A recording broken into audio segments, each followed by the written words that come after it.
झारखंड के सरकारी स्कूलों में पढ़ने वाले हजारों बच्चों ने इस बार पूरी सर्दी बिना स्वेटर के गुजार दी। अब जबकि बसंत आने ही वाला है और धूप तेज होने लगी है, तब जाकर ये सवाल खड़ा हो रहा है कि बच्चों को स्वेटर आखिर मिला क्यों नहीं। दिसंबर और जनवरी के महीने में राज्य के अधिकांश जिलों में न्यूनतम तापमान 10 डिग्री सेल्सियस से नीचे रहा। कई बार शीतलहर का येलो अलर्ट जारी हुआ। जनवरी के पहले हफ्ते में तो शीत दिवस तक घोषित करने पड़े। स्कूलों की छुट्टियां बार बार बढ़ाई गईं, लेकिन सरकारी स्कूलों में पढ़ने वाले गरीब तबके के बच्चों की परेशानी कम नहीं हुई। सर्दी का सितम झेल रहे इन बच्चों को ना तो स्वेटर मिला, ना ही पूरी यूनिफॉर्म और जूते। बच्चे ठिठुरते हुए स्कूल जाने को मजबूर रहे।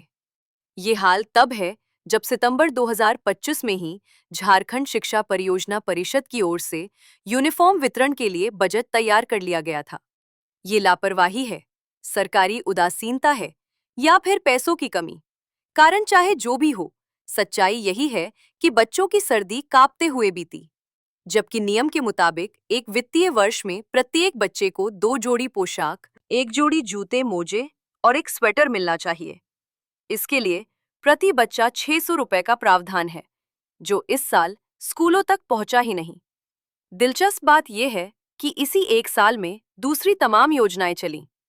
महिलाओं को मैया सम्मान योजना की राशि मिली, सरकारी अमला विदेश दौरों पर गया, विधायकों और मंत्रियों के आवास बने। लेकिन सरकारी स्कूलों में पढ़ने वाले नौनिहालों के लिए जैसे खजाना खाली हो गया। वही नौनिहाल जिनके सहारे झारखंड को 2050 तक विकसित राज्य बनाने का सपना दिखाया जा रहा है। दुख इस बात का है कि घोषणाएं चमकदार हैं, लेकिन जमीनी हकीकत बेहद स्याह। और बात केवल यूनिफॉर्म या स्वेटर तक सीमित नहीं है। वित्तीय वर्ष 2025 से 26 में सरकारी स्कूलों को विद्यालय विकास अनुदान की राशि भी नहीं मिली। इस अनुदान के तहत बच्चों की संख्या के आधार पर स्कूलों को सालाना 10,000 से लेकर 1 लाख रुपए तक दिए जाते हैं।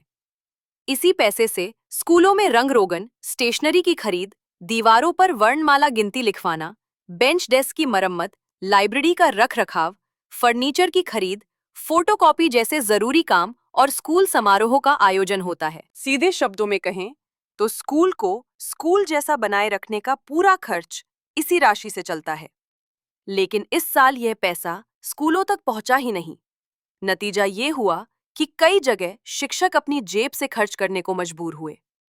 और इसी झारखंड में दूसरी तरफ ऐसे स्कूल भी हैं जहां बहुमंजिला चमचमाती इमारतें हैं, साइंस लैब है, म्यूजिक पेंटिंग क्लास है, शानदार क्लासरूम और पर्याप्त शिक्षक हैं।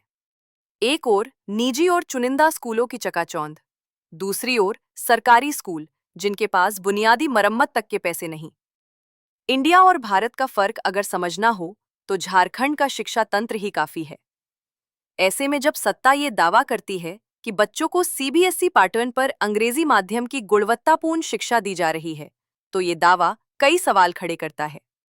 सीएम स्कूल ऑफ एक्सीलेंस और छात्रवृत्ति योजनाएं सराहनीय हैं, नीयत भी साफ लगती है। लेकिन जब सच्चाई ये हो कि राज्य के 7,000 स्कूल सिर्फ एक एक शिक्षक के भरोसे चल रहे हों, पूरे साल बच्चों को यूनिफॉर्म ना मिली हो, स्वेटर के बिना सर्दी गुजरी हो और स्कूलों तक बुनियादी अनुदान भी ना पहुंचा हो, तो फिर ऐसे दावों पर यकीन करना मुश्किल हो जाता है।